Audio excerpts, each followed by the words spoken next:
L'immobilier simplifié avec Patrick Lapalme.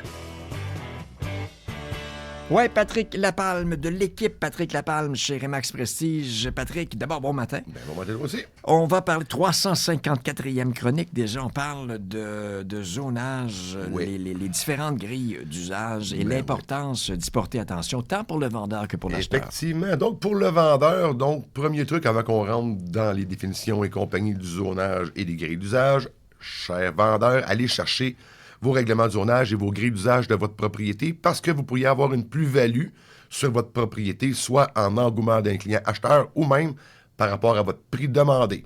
Donc, c'est super important de le faire. Et pour les acheteurs, vous avez un projet d'avoir un exemple, une garderie en milieu familial ou un bureau commerce à domicile, et vous avez choisi votre municipalité, allez chercher dans quel endroit que vous pouvez faire votre projet et aller discuter avec la municipalité, parce que vous, en discutant avec la municipalité, vous pourriez avoir des bonus que vous allez rajouter dans votre règlement que vous désirez avoir comme usage. Donc, super important. Puis si on revient, on fait un retour dans le passé pour vous donner un petit peu là, un ordre de grandeur. C'était pas vraiment fait, là, les vérifications du zonage et d'usage, puis vous allez comprendre pour quelles raisons.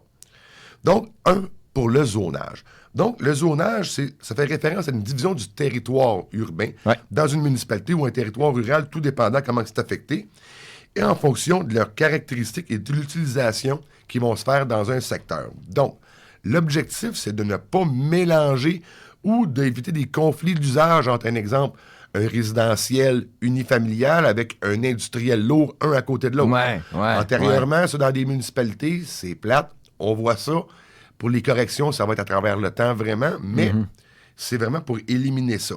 Ce qu'il faut aussi savoir, c'est que dans le zonage, c'est qu'on va définir les zones où certains types de construction ou d'activités sont autorisés ou interdits.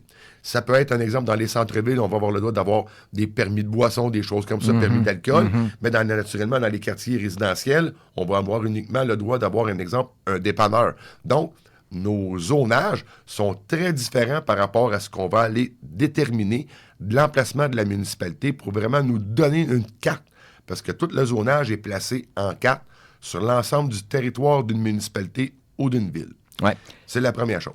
Je veux parler d'abord des acheteurs, parce que souvent, on se dit, moi, j'achète une maison, puis je vais avoir un salon de coiffure au sous-sol, puis on va recevoir du monde. Donc, c'est important, avant d'acheter, de faire les vérifications auprès de la municipalité, c'est ça? Effectivement. C'est là qu'on rentre dans les usages. Les usages, donc, c'est un outil qui est complémentaire. Le zonage, c'est le numéro 1 qui est en haut, et à l'intérieur du zonage, on va trouver nos grilles d'usage. Ce que vous pouvez faire sur l'immeuble, donc le terrain. Donc, même si c'est un terrain vacant où il est construit, peu importe, c'est vraiment à l'intérieur de ça.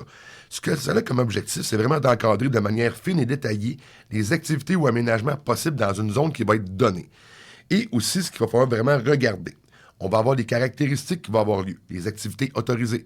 Est-ce qu'on va avoir un exemple, un commerce de détail, mais avec un résidentiel, comme on voit fréquemment? On va au centre-ville de Joliette, on a des plex avec commerce au rez-de-chaussée, résidentiel au 2e, 3e étage. Donc, c'est vraiment dans notre usage que ça va être rentré et qu'il va y avoir une référence par rapport à notre zonage. On va aussi avoir à l'intérieur de nos grilles d'usage tout ce qui va toucher les tailles maximum, les densités de logement, les nombres d'espaces verts qui vont être requis par rapport à un niveau d'usage dans ce secteur-là. Naturellement, quand on fait nos recherches, on va demander à nos clients vendeurs de nous les fournir. On a une grille qui va arriver et c'est relativement simple pour aller voir c'est quoi l'endroit, qu'est-ce qu'on peut faire. Parce que je vais vous donner des exemples. Vous désirez acheter une propriété, puis vous désirez avoir vos parents avec vous dans une intergénération. Mais ça se pourrait que votre usage, que vous avez le droit dans le secteur, ne soit pas une intergénération dans une résidence unifamiliale, mais bel et bien un uniplex. Parce que l'intergénération est en mouvance. L'intergénération, c'est un logement au sous-sol, il doit y avoir une porte communicante au sous-sol ou au rez-de-chaussée. Mais l'uniplex aussi peut être spécifié. Donc, il y a souvent des gens qui vont nous demander, moi, Patrick, je veux faire une recherche, je veux une intergénération, absolument. Quand on fouille, on n'en trouve pratiquement pas. Mais est-ce que dans le secteur prédéterminé à vos recherches, vous avez le droit d'aller aménager soit une intergénération ou un uniplex? Si la réponse est oui, vous allez avoir une nomenclature supérieure sur la propriété qui va être là versus une autre propriété. Donc, le vendeur qui est au courant de c'est ça.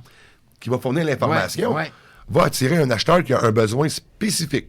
Il est là l'intérêt pour le vendeur de se renseigner aussi, parce que mon domicile peut devenir plus attrayant. Mais effectivement, puis en plus, si on fait un peu un parallèle avec la préparation de la propriété physique des lieux, on a des moyens objectifs de voir les travaux qu'il y a à faire, mais là, on est dans un autre moyen de connaître les usages d'une propriété qui pourrait vraiment avoir une plus-value sur votre propriété. Encore là, tantôt, je le mentionnais, des zonages mixtes aussi. Il va en avoir. Vous désirez avoir un commerce à domicile. Ouais. Est-ce que à l'intérieur de votre règlement de zonage et d'usage, ça permet le commerce à domicile? Parce qu'il y a des disparités à avoir. Commerce à domicile sans réception de clients. Commerce à domicile avec des clients qui vont venir, comme un salon de coiffure, ou sans réception de clients. Ça pourrait être un bureau de comptable, mais la personne a son bureau chez eux. Ouais. Mais physiquement, il ne reçoit jamais personne. Il va faire son travail. Ou il est en télétravail. Ouais. Okay. Donc, lui, il a un avantage par rapport à son usage d'avoir un commerce chez eux, même s'il ne reçoit pas du monde, pour aller chercher des déductions sur l'utilisation de sa propriété principale. Donc, naturellement, elle a à vérifier avec votre comptable. Fait que toutes ces nomenclatures-là, du zonage et des grilles d'usage, font partie prenante de la préparation de la propriété pour un vendeur et pour la préparation d'un territoire qui va être à vérifier pour un acheteur pour connaître le projet que lui, il va avoir à faire. Et dans la majorité des cas, je vous dirais 100% des cas, quand les notaires font la lecture de l'acte de vente, ils vont vous mentionner que l'acheteur a fait toutes les vérifications d'usage, de vérifier ce qu'il peut faire avec la propriété.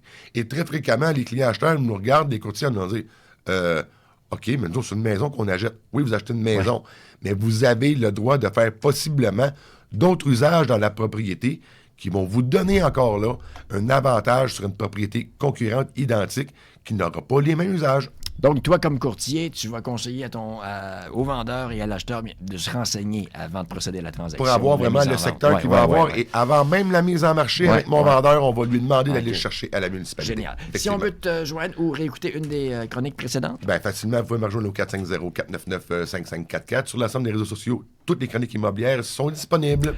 Merci, mon cher Patrick Lapalme. Un but, une passion. Vendu. Du fun, des infos et le meilleur de la musique.